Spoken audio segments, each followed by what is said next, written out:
नमस्कार बंधुरा मौज किचेने सकलके स्वागत जानाच्छि। आजके जे रेसिपिटी आमी आपनादेर सामने शेयर करछि सेटी हलो टक झाल मिष्टि जलपाइर चाटनी। এই চাটনিটি আপনারা কয়েকদিন বাড়িতে সংরক্ষণ করে রেখে খেতে পারেন। এখন যেহেতু জলপাইয়ের সিজন চলছে সেহেতু আমি এই জলপাইয়ের চাটনিটি তৈরি করে আপনাদের দেখাচ্ছি। এই রেসিপিটি যদি আপনাদের ভালো লেগে থাকে তাহলে অবশ্যই লাইক বাটনে গিয়ে লাইক দেবেন এবং আমার চ্যানেলটিকে অবশ্যই সাবস্ক্রাইব করবেন এবং কমেন্টেও জানাতে পারেন এই রেসিপিটি আপনাদের কেমন লাগলো। এবার চলুন দেখি এই রেসিপিটি আমি কিভাবে তৈরি করলাম। এখানে আমি 250 গ্রামের মতো জলপাই নিয়েছি। জলপাইগুলোকে আমি একটি প্যানের মধ্যে জল দিয়ে সিদ্ধ করে নিচ্ছি। এবার এর মধ্যে আমি দিয়ে দিচ্ছি সামান্য অল্প লবণ। জলপাইগুলোকে আমি 5 মিনিটের মতো সিদ্ধ করছি। দেখুন 5 মিনিট পর জলপাইগুলো আমার সিদ্ধ হয়ে গেছে, একদম নরম হয়ে গেছে। এগুলোকে আমি এখন নামিয়ে নিচ্ছি। জলপাইগুলোকে আমি একটি বাটির মধ্যে নামিয়ে নিয়েছি। এবার এগুলোকে আমি একটু স্ম্যাশড করে দিচ্ছি চামচ দিয়ে। পুরোপুরি একদম করব না, তাহলে চাটনিটা খেতে অত ভালো লাগবে না।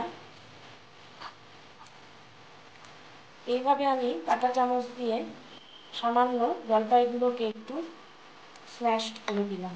দেখুন ঠিক এই টাইপের হয়েছে। এবার আমি কড়াইয়ে রান্না করে দেখাচ্ছি।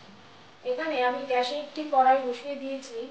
এরপর এর মধ্যে আমি দিয়ে দিচ্ছি 2টো শুকনো লঙ্কা, আর দিয়ে দিচ্ছি 1 চামচের মতো মৌরি, আর দিয়ে দিচ্ছি 1 চামচের মতো জিরে। ভালো করে এগুলোকে একটু আমি হালকা ফ্রাই করে নিচ্ছি। এগুলো ভাজা হয়ে গেছে। এবার এগুলোকে নামিয়ে আমি একটু ভেজে নেব। এই রান্নাটি আমি পুরোপুরি সরষের তেলে করছি। এখানে আমি 1 টেবিল স্পুন মাস্টার্ড অয়েল দিয়েছি।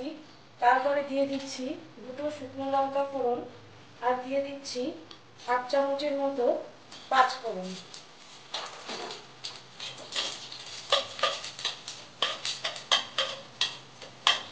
এবার এর মধ্যে আমি স্ম্যাশড জলপাইগুলো দিয়ে দিচ্ছি।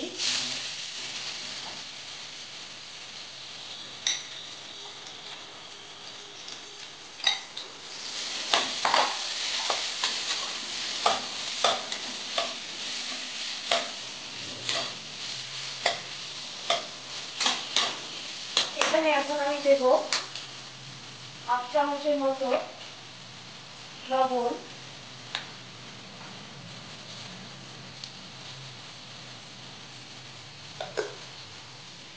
আর দেব সামান্য একটু হলুদ। 1/2 চামচের মতো হলুদ দিয়ে দিলাম। দিয়ে একটু নেড়ে দিচ্ছি আমি।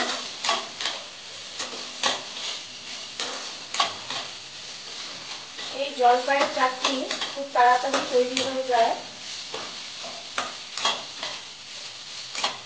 এরপর এর মধ্যে আমি দিয়ে দেব 1/2 বাটির মতো চিনি। এখানে আমি 1/2 বাটির মতো চিনি দিয়ে দিলাম।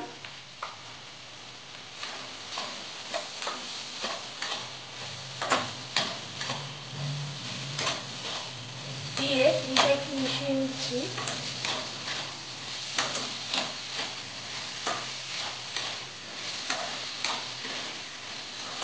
তারপরে এখানে আমি দিয়ে দিচ্ছি 1/2 বাটির মতো জল। এখানে আমি 1/2 বাটির মতো জল দিয়ে দিলাম। দিয়ে এটিকে আমি 2 মিনিটের জন্য হতে দিচ্ছি।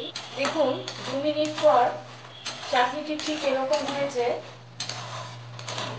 টক ঝাল মিষ্টি জলপাইয়ের চাটনি আমার প্রায় রেডি হয়ে গেছে। এখানে যদি আপনাদের প্রয়োজন মনে হয় তাহলে আরেকটু চিনিও অ্যাড করতে পারেন।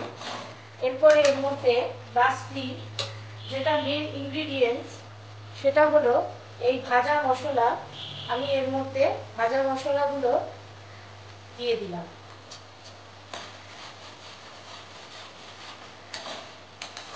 আদা মশলা দিলে এটার টেস্টই আলাদা হয়ে যাবে, খেতে দারুণ হবে। এবার এদিকে আমি একটি বাটির মধ্যে নামিয়ে নিচ্ছি। আমি টক ঝাল মিষ্টি এই জলপাইয়ের চাটনিটি একটি বাটির মধ্যে নামিয়ে নিয়েছি। এই রেসিপিটি দেখার জন্য ধন্যবাদ। ভালো থাকুন, সুস্থ থাকুন।